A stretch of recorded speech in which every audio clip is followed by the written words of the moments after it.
Hi, my name's Dave Richards. I'm the Rector of St Paul's and St George's Episcopal Church in the centre of Edinburgh. We've just launched a new vision and a new 5-year plan. We believe God is calling us to be a church that makes whole life disciples, sharing the whole of the gospel with the whole of society through churches of grace. So firstly, for people who aren't yet Christians, creating a pathway so that they can hear about Jesus, understand who Jesus is, in a way that respects who they are, and that's where for us Alpha fits perfectly. Evangelism has always been for me the central thing of the church. If we aren't communicating the Christian faith to people out with the church, then what's the point? Keeping the main thing is what I try to do. So we will give more airtime to Alpha on Sunday services.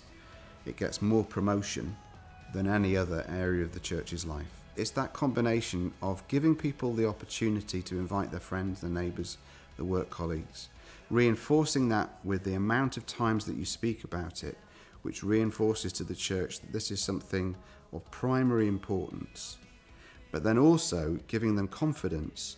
It's going to be an evening that's interesting, that's thought-provoking, that's fun, that's done really well, that will be an enjoyable evening.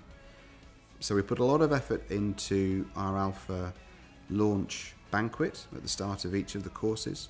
So last week we had a hog roast, there was a glass of wine as people arrived, 2 interviews with people who've become Christians through Alpha, and they described their own experience.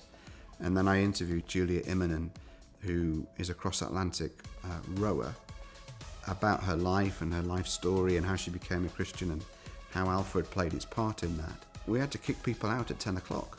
And that's what we want people to leave with, is that sense of, actually it's a place that I'd quite like to go back to, because I made some friends last week and it was a good evening, and it was an evening that was so good I didn't want to leave. Over the last 2 years we've really started to develop Youth Alpha. We have 3 Youth Alpha courses occurring at any one time.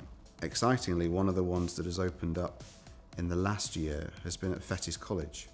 It's the school where Tony Blair went. It was so significant in the life of the school that the headmaster mentioned it in his annual report.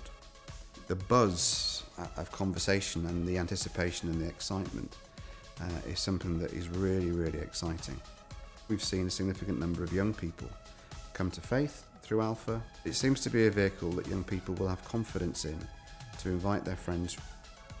I think the challenge for the church in Scotland is to face up to how critical things really are. And you have 2 options, I guess. One is to pull up the drawbridge and say, we keep what we have, or throw the drawbridge down and say, now is the time for opportunity. And I think now is the time for opportunity. I'm studying inflammatory biology at Edinburgh University, and mainly one of the reasons I'd never gone to church before was because, coming from a scientific background, people were forever telling me God has no place. I was walking past the stall where a lady was handing out a flyer for an Alpha course, and I thought, oh Jenny, this is the chance to answer all your questions that you've had. It's your opportunity to go and find out if there is a God. I loved it. It was really challenging because obviously you talk about some really difficult topics and some topics which you've never even thought about before. So it's a really comfortable and inviting environment for you to learn about God and learn about Jesus and how it affects your life. I became a Christian, and it was a really lovely experience. Coming to such a vibrant and welcoming church has been amazing. I got baptised here. They invited me to come back and help as a leader on the Alpha course. I would recommend the Alpha course to anybody. Jump at the opportunity to take one because it will change your life.